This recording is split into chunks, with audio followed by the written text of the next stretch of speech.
Hi there, if you're new to the channel, welcome. I'm Anjuli and that is my dog Sadie, and together we are roaming the UK in our 1992 campervan Jezebel. Hi and welcome back to the channel today. Good afternoon. I am at Attingham Park in Shrewsbury area. Some of you who maybe watched last week knew that I did a punt through Shrewsbury, and I figured while I was on my way out back to Nottingham, I would stop here and enjoy the gardens. So yes, I will take you on a tour of Attingham Park gardens and also the house. I rarely get to go into a house because I've always got Sadie with me, so I thought I would pop into the house as well today. So yeah, let's get going.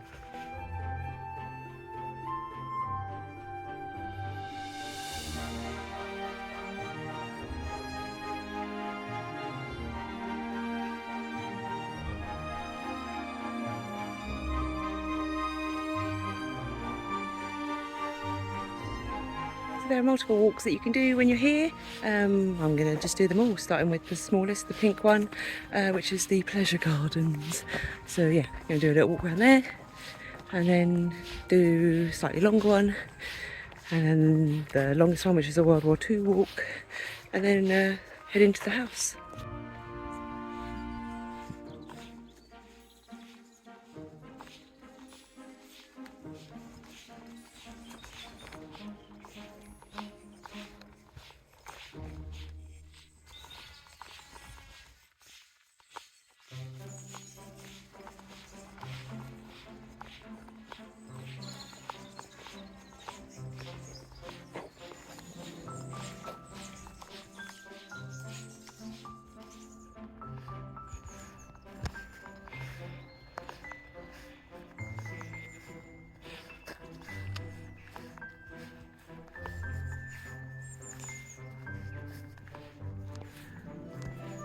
So the whole of this area here would have been the summer house area. So there's bits of walled gate, walled brick wall, that's what I'm looking for.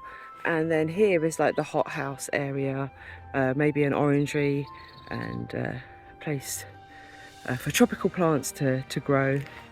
Behind here they found a well, which they're not sure if it was like a plunge pool for like cooling down in summer evenings or an ornamental pond, though the evidence sort of goes more towards a plunge pool. You can't really see anything now, it's all overgrown.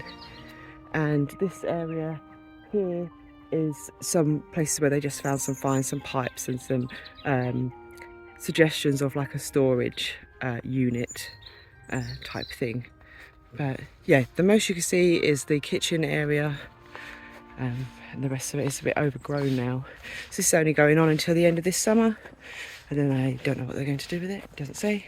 But it's been going on all throughout the pandemic. They've been doing this dig and this research, and yeah, pulled up quite a few things that they didn't know existed here in the hall. The biggest mystery of it is, why was it only up for a few years before it was all torn down again? And no one can find any information on that, which is quite interesting. Yeah, did a murder happen? Or did they just get bored and think, oh, we're so fabulously rich, let's tear it down and do something else instead? Who knows? There's also lots of stinging nettles on the floor, and I've stung my feet and it's quite sore. Oh well. So this is the bee lawn, named such for this building behind me that's currently under construction. It is it's very rare apparently, because most of them don't exist anymore, but this construction would have housed straw-built beehives for all of their bees to stay there to help pollinate the gardens, and they're currently doing some restoration work with it for next year, which is why it's off-site, but I'm going to try and get a little close-up for you. But yeah, this is the bee lawn. As you can see, it's quite a large lawn for ladies to sit around and do what.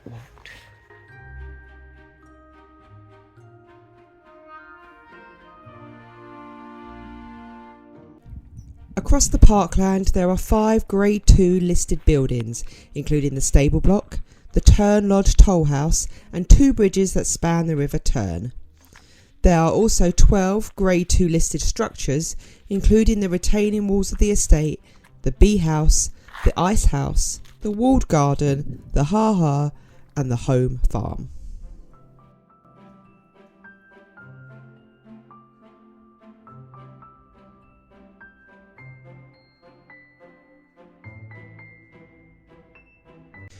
The walled kitchen garden and orchard were planted around the 1780s. It includes a bothy and glass houses growing fruit, vegetables and flowers.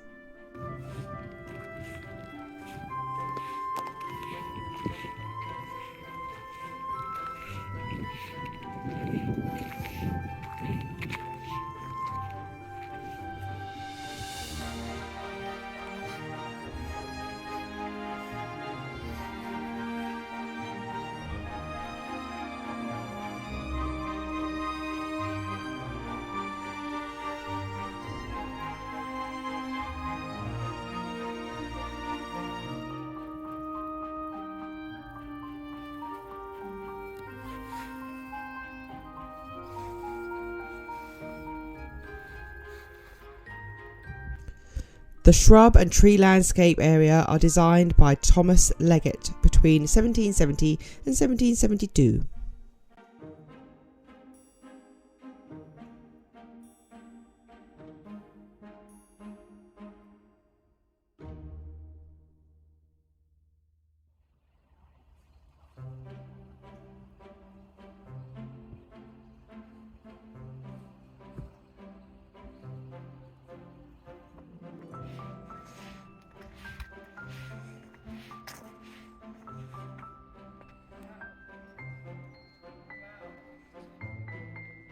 So I'm currently walking down the woodland path, which is the third path available to you here at the park.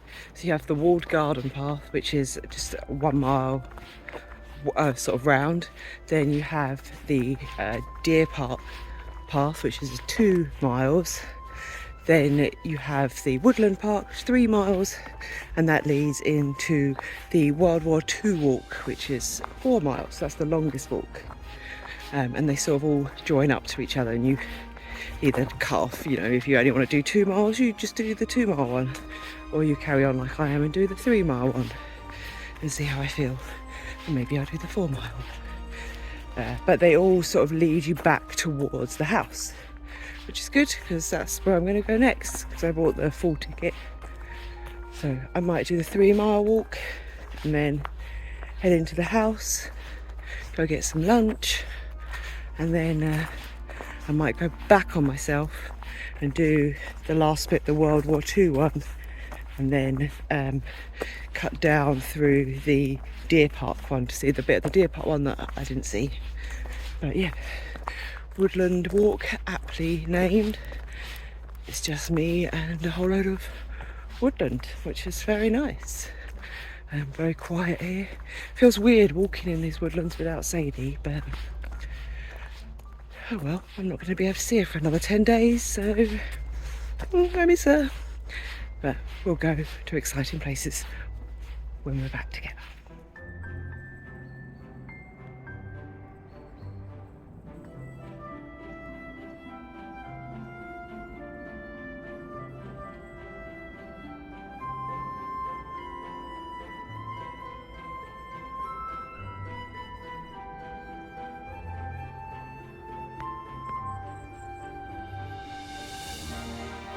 The deer park was established in the early 1800s by the second Lord Berwick, home to the Attingham fallow deer, which are the descendants of the original deer herd. It's a shame I didn't get to see any.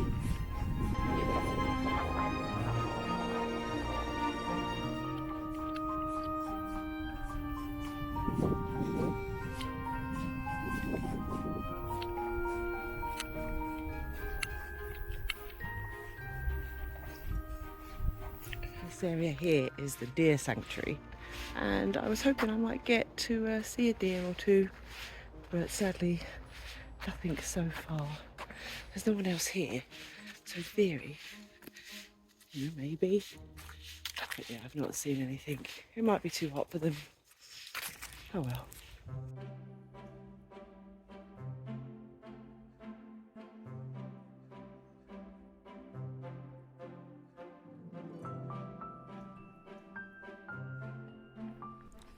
Attingham inspires a sense of beauty, space and awe. The imposing entrance, glimpses of the vast mansion against the silhouette of cedars and the expansive parkland epitomise classical design and Italian influence. Its completeness of survival exemplifies the rise and decline, love and neglect of the great English country house estate.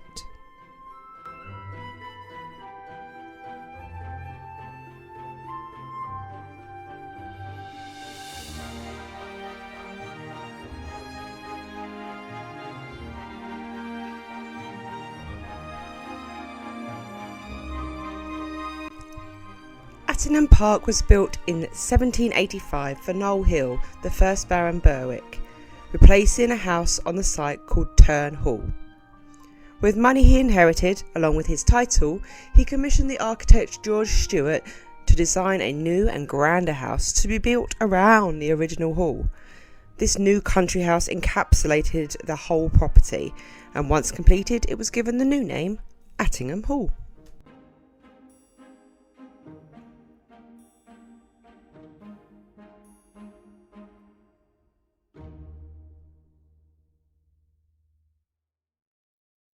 The Georgian mansion was built to impress and was commissioned in 1782 for Noel Hill, the First Lord.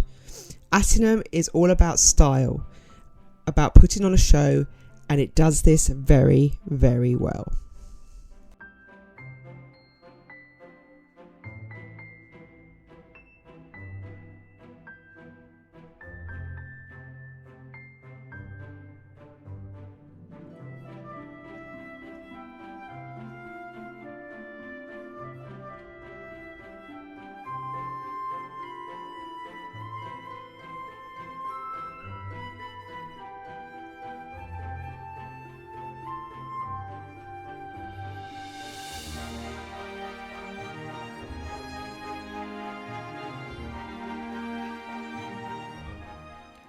So just finished walking around the house, and yeah, then I got some delicious cake because it's almost my birthday, and sat and ate some cake, fought some wasps for my cake, and had a nice iced coffee, and a little mosey around the shop. And now I found a lovely big tree under with a lot of shade where I can hide away for 20 minutes while I will just relax. I know that I've got to go back to Jezebel and she's going to be absolutely boiling hot. And I've got no air conditioning because she was invented before air conditioning. And yeah, it's going to be an absolute sweatbox. So I'm going to give myself a little bit of time hiding under a tree before I have to venture into Jez and drive home. It's going to be hot, hot, hot. But this is actually a very, very nice park. So let me tell you a little bit about Attingham Park. Attingham Park is a National Trust site, so the gardens and the house are owned and preserved by the National Trust, and it's £15 to get entry into both. You can just opt for the gardens, but the house is quite pleasant as well, and especially when it's very, very hot, you can hide in there. It's very cool. But yeah, the gardens especially are lovely.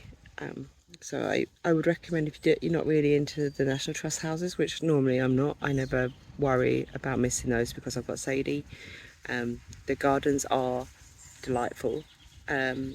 And as I mentioned before, there were 4 sort of marked routes, and they are 1 mile, 2 mile, 3 mile, 4 mile long if you follow the routes around with the maps that they give you. And it takes you all around the gardens and through the deer sanctuary, and yeah, you can work it out depending on how much walking you actually want to do. Throughout all of the different paths, there are loads of places to sit down. So either they've got benches for you, or they've created benches out of old bits of wood and trunks and things. So there's loads of places just to sit down if you just need a break. There's also plenty of picnic tables scattered around in the woodland. So I like that they encourage you to bring a picnic and to make a day of it. Go and sit in the woodlands and eat your picnic. Obviously pick up after yourself and take all of your stuff with you, all of your rubbish. But yeah, that was a really nice touch that I've not seen in a lot of places. The fact that there was picnic tables out for people. And also, you know, people were just bringing their chairs and their picnics and sitting somewhere, and I like that that's not discouraged. I was upset I didn't get to see any deer. I did see some cows though at the end, but no deer. But yeah, the walks were lovely, and a lot of them are shaded with the big old trees, and then the sanctuary is quite open. But yeah, again, if there was deer, that would be the best bit of the park, but I couldn't see any deer. Yeah, the food was good. I just had a Victoria sponge cake and it was delicious. Obviously far more expensive than it should be, but that's what you get when you go to a National Trust. So decide whether you want to get cake or not. But I had a look around the little shop as well.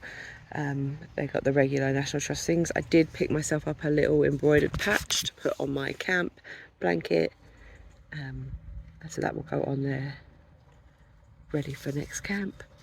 Yeah, it's been a nice day. It's been nice to walk around after the last 3 days where I've been, if you watched my last episode, on a river in a kayak. So I've done a lot of sitting down, so it was nice to stretch my legs and give my arms a rest. Yeah, but yeah, if you're in the Shrewsbury area, Attingham Park is a very nice place to stop off for half a day, or make a full day of it if you've got family and picnics and things. There's plenty to walk around and see and do, and plenty of places to sit and just admire the view.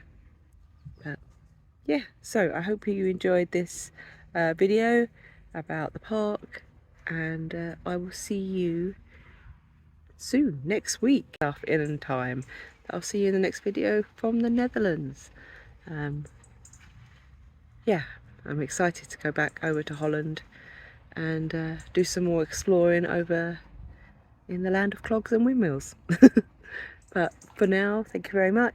Like and subscribe as always, and I will talk to you all again next week. Bye for now. Bye.